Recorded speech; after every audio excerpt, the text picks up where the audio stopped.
ነበር ሁላችንም የምንኖረው። አሁን ኢትዮጵያ ገብቷል እና ኢትዮጵያ ከገባ ጀምሮ ያው እኔ ነኝ የምረዳው ባለው ነገር ማለት ነው። ምንም ብር የለውም። ከዛ እየረዳሁትኝ በተወሰነ ነገር ባረባ ነገር ተጣላን ማለት ነው።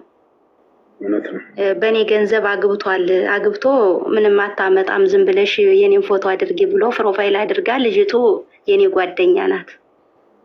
ከዛ እኔ እየላኩል በእኔ መብቃቃት ሳትችል ራስህን ሳትችል እንዴት ሌላ ሚስት ታገባለህ እኔን ሳታስተዳድር ብዬ ስጠይቀው የስድብ ናዳ ወረደብኝ ማለት ነው። ከዛ በሽማግሌ ሳስጠይቀው ምንድነው የሚለው ለእኔ 10,000 ሪያል ትስጠኝና ፈታታለሁ ነው የሚለው። ለእኔ ማለት ነው 10,000 ሪያል አንጭና ልፍታሽ ነው የሚለው። ግን ለሽማግሌዎች ሽማግሌዎች ሲጠይቁት አግቧትና ዲቃላ ልጅ ውለዱ ዲቃላ ልጅ ውለዱ ነው የሚለው። እና እንዴት ይታያል ወንድም አለ?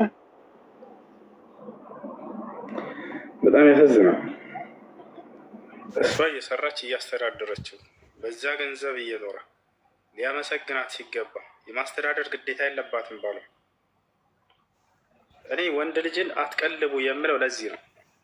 እየሰራችሁ ያላችሁ ልጆች ለወንድ ልጅ ቁጭ አድርጋችሁ ከቀለባችሁት በዚያ በገንዘብ ሌላ ሴት ነው የሚያገባባቸው። እኔ ልንገራችሁ፣ በዚያ በገንዘብ ሌላ ሴት ነው የሚያገባባቸው።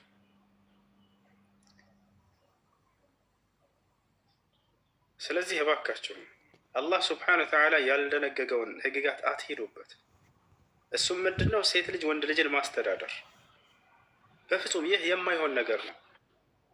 ማስተዳደር ግዴታ ያለበት ባል ነው ሚስቱ። አላህ በቁርአን ላይ ተናግሯል። ነብዩ ሰለላሁ ዐለይሂ ወሰለም ሐዲስ ላይ ተናግሯል። አላህ በቁርአን ላይ ሲናገር አርሪጃሉ ቀዋሙነ ዐለ ኒሳእ አለ፣ ወንዶች የሚስቶቻቸው አስተዳዳሪዎች ናቸው አለ። ወንድ ልጅ ነው ሊያበላት ሊያጠጣት ሊያኖራት የሚገባው። ካልሆነ ህይወት አያምርም። በፍጹም ሴት ልጅ ብታስተዳድረው አያምርም። ነቢ ሰለላሁ ዐለይሂ ወሰለም ጋር መጥቶ የሆነ ሰው ጠየቃቸው፣ ያ ረሱለላህ ሀል ሊዘውጃቲና ዐለይና ሐቃ? ፈቃለ ለሁ ነቢ ሰለላሁ ዐለይሂ ወሰለም ነዓም አን ቱጥዒመሃ ኢዛ ጠዒምቱ ተክሱሃ ኢዛ እክተሰይት ወላ ተድሪብ ልወጅህ ወላ ቱቀቢሕ ወአላ ተህጁርሃ ኢላ ፊል በይት አሉት። አንቱ የአላህ መልእክተኛ ሆይ ብሎ ጠየቃቸው። አንድ ወንድ ወደ ነቢ ሰለላሁ ዐለይሂ ወሰለም ጋር መጥቶ ለመሆኑ ሚስቶቻችን በእኛ ላይ መብት አላቸው ብሎ ጠየቀ። ፈቃለ ነዓም አዎ አላቸው አሉት። ምን ብሎ ጠየቃቸው። በጥቂቱ 5 ሐቅን ነገሩት። ስትበላ ልታበላት፣ ስትጠጣ ልታጠጣት፣ ስትለብስ ልታለብሳት አሉት። አያችሁ፣ ሙሉ የህይወቷን ወጪዎች ማሟላት ያለብህ አንተ ነህ ብለው ነግረውታል። ሰውየውን የማብላት የማጠጣት፣ ቤት የማዘጋጀት ሁሉ ነገር በባል ላይ ነው የጣሉት።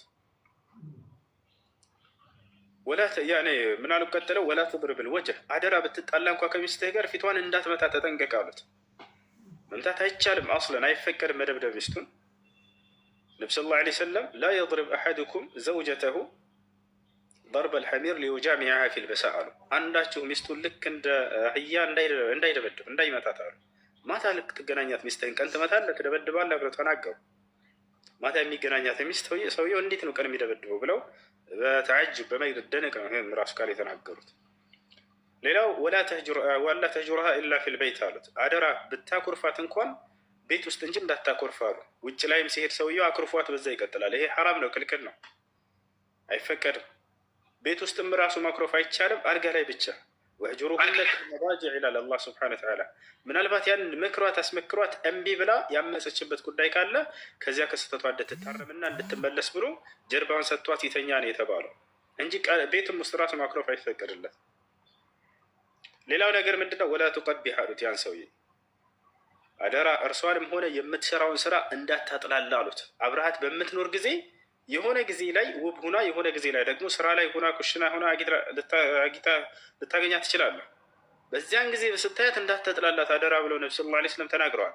ስራዋንም ማጥላላት አይቻልም። ጥሩ ነገር ካየህ ከሰራችው ያንን አወድስላት፣ አመስግናት። ሴቶች መመስገንን ይወዳሉ። ዛቻ አላረ ነቢ ሰለላሁ ዐለይሂ ወሰለም